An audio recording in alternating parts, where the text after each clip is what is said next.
بدون قص، بدون خياطة، بدون لا شيء. زي ما احنا شايفين دي قطعة قماش، وبعدين جابتها وبعدين على لفتها على رقبتها. رقبتها. قطعة القماش اللي تستخدمها 160 في 220 ده مقاس 220، القماش اللي هي وبعدين تستخدمه. حطيتهم على رقبتها وبعدين كشكشت وشبكتهم الحرف بدبوس، بتاع القماش دبوس ودخلته الطرحة جوه العادي، الكم. ودخلت المفروض ان هي الحرف عملته زي برضو ما الفستان، احنا شايفين، وعملت كم عملت نص للفستان. كم هنا، هنا وشبكت بالدبوس الباقي وبتشبك الحرف بالدبوس مع الحرف اللي ورا. الطرحة وهنا العادي نفس اللي احنا الحكاية، بنستخدمه. عملت في الكم وهنا عملت نفس التاني الحكاية وشبكته في برضو الكم التاني. بالدبوس مع بعض.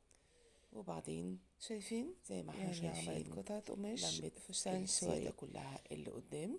ده وده عقد، يعني عقد، لو ما عندكيش لو ما عقد عندكيش ممكن حزام ممكن تلبسي، تستخدمي لو ما عقد. عندكيش حزام ممكن تلبسي عقد. ده وهنا شكل العقد حلو، ادى شكل حلو حلية للفستان. للفستان. لو الفيديو وكده عجبكم يبقى ما تنسونيش استخدمت بقى القطعة بلايك القماش وسبسكرايب وتفعلوا فستان زر سوري. الجرس عشان لو الفيديو يوصلكم عجبكم مني ما كل تنسونيش جديد. بقى بلايك وشير سبسكرايب وتفعلوا زر الجرس عشان يوصلكم مني كل جديد.